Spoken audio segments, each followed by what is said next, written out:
veux-tu que Dieu te parle? Les enfants de Dieu attendent toujours que Dieu vienne frapper à ta porte. Je dis ceci pour te... Oh, mais il te parle tous les jours par sa parole. Ouvre la parole. Pénètre cette parole. Ne la lis pas comme le journal de Tintin. Mais comprends ce que Dieu dit. Rentre dans cette parole. Dieu te parle. Vous voulez des prophéties, mais vous avez la prophétie tous les jours à côté de la main. Mais vous allez chercher des mbikoudi. Parce que vous aimez toujours qu'on parle de votre famille. Qu'on dise ceci ou cela de l'oncle. Ah, ma oncle m'a trop. Qu'on dise ceci ou cela de la tante, du grand-père ou de celle-là. Mais quand on vous dit, ouvrez la prophétie qui est à côté de vous, lisez ce que Dieu dit pour vous, vous commencez à bouder. Mais le lion de la tribu de Juda est rentré dans la fosse. Alléluia. Et la parole de Dieu nous dit, il a fermé la gueule des lions. Amen. Il a fermé la gueule des lions. Et ce qui s'y passa ensuite, vous le lirez vous-même. Je vous laisse travailler un peu. Daniel chapitre 6, vous commencez à 1 jusqu'en bas. Voilà extraordinairement ce que Dieu fait. Aujourd'hui, on ne parle que des défis. Est-ce que vous avez bien compris? Dieu a dit 3 jours. En me donnant ce message, il m'a donné des instructions bien précises. Le premier jour, tu leur parles de la sortie d'Égypte et ce qui doit les attendre sur la route. Et la promesse que je leur fais. Le deuxième jour, tu leur montres ce qu'ils vont subir sur la route. Et le troisième jour, je vous fais rentrer dans le repos de Dieu. Amen. Amen. Il y a plusieurs demeures dans la maison de mon Père. Si cela n'était pas, je vous l'aurais dit. Mais je m'en vais vous préparer une place. Voilà ce que Dieu nous dit. Il y a plusieurs demeures dans la maison de mon Père. Moi, j'ai déjà pris ma place. Mon frère aussi. Ah, mais non, il y a un retard. Écoute-moi vite. Mais le frère a dit directement. Moi aussi. Il va nous préparer une place. Mais quelle est cette demeure? On lui posa la question, mais quelle est cette demeure? Dans le livre de Jean 2, on lui demande, après qu'il ait chassé les trafiquants du temple, les Juifs lui posent une question. Il répond, détruisez ce temple. Et au 3e jour, on est toujours dans le chiffre 3. Au 3e jour, pourquoi pas au premier jour? Ce n'est pas seulement le jour du Père, il faut aussi le jour du Fils et le jour du Saint-Esprit. Au 3e jour, je le relèverai. Et il répond, il a fallu 46 ans pour bâtir ce temple. Et toi, en 3 jours, tu le rebâtiras. Et il nous explique. Mais il ne parlait pas, mais il parlait du temple de son. Du temple de son. Alors, quelle est la maison de Dieu? Jésus-Christ, mon Seigneur. Dieu n'habite pas dans des maisons faites de mains d'hommes. Il s'est associé, si je puis ainsi m'exprimer, avec son Père, ils sont devenus une même personne.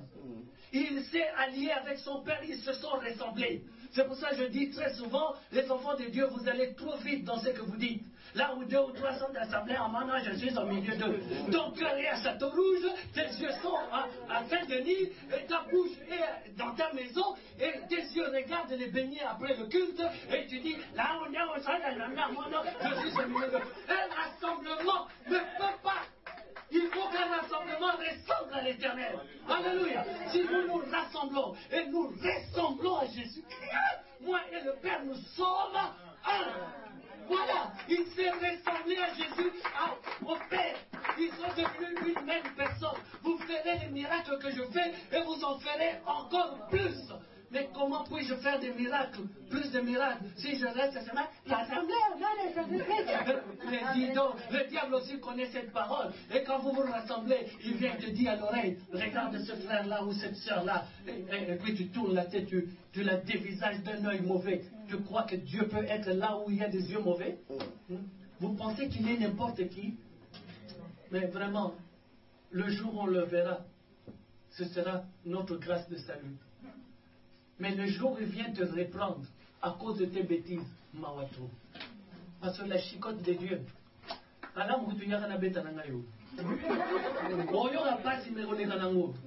Mais la chicote de Dieu Faisons très attention. Les enfants de Dieu se croient des gens tout permis. Je peux tout faire.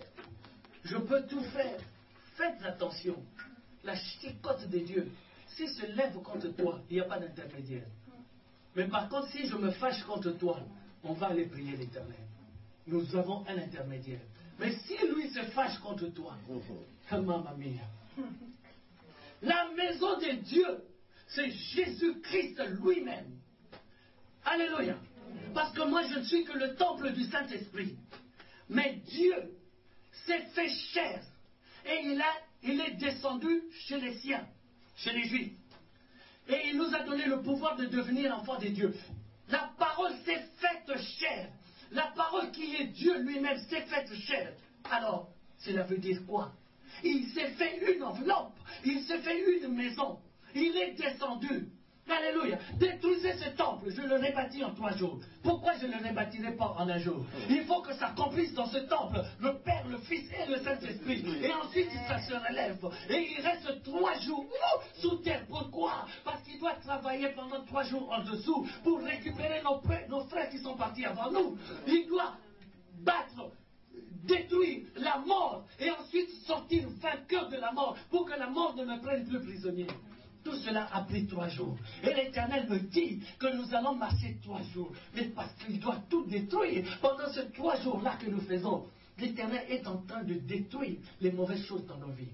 Il est en train d'évacuer.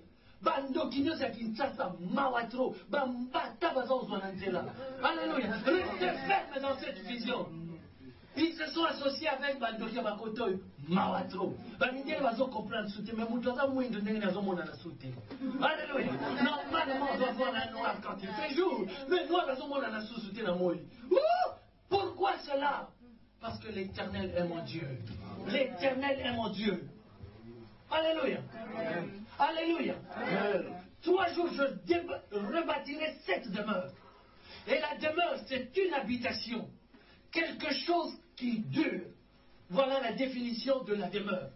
Une habitation, quelque chose qui dure. Et la fréquentation, je l'ai dit hier, je pense, c'est quelque chose qu'on utilise. Je peux aller voir Papa Capi.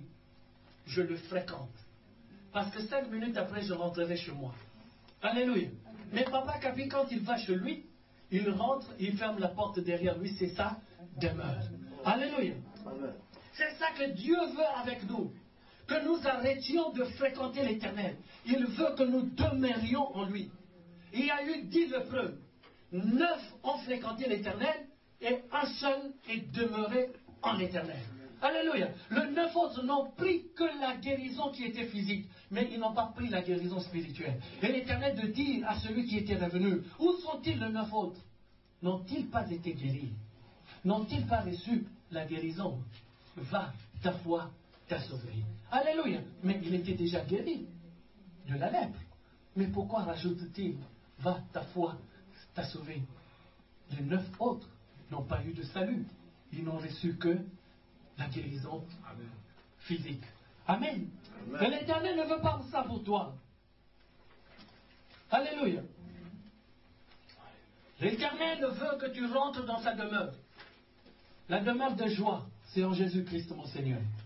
La demeure de paix, la demeure de prospérité dans tous les domaines, la demeure de santé, de l'intelligence, de la sagesse, de la victoire, de ton ministère, de ton succès, de la réussite, la vie éternelle et tout ce qui est bon pour toi se trouve en Jésus-Christ, mon Seigneur. Et il n'y a pas une seule demeure, il y a plusieurs demeures. Ne bouscule pas ton voisin. S'il lui a pris la demeure d'argent, il y a encore une autre demeure d'argent. Alléluia. La demeure de paix, c'est là-dedans. Ne regarde plus le monde, mais regarde en l'Éternel. Alléluia. Arrêtons de regarder le monde. Arrêtons de déranger les gens. Arrêtons de déranger les gens.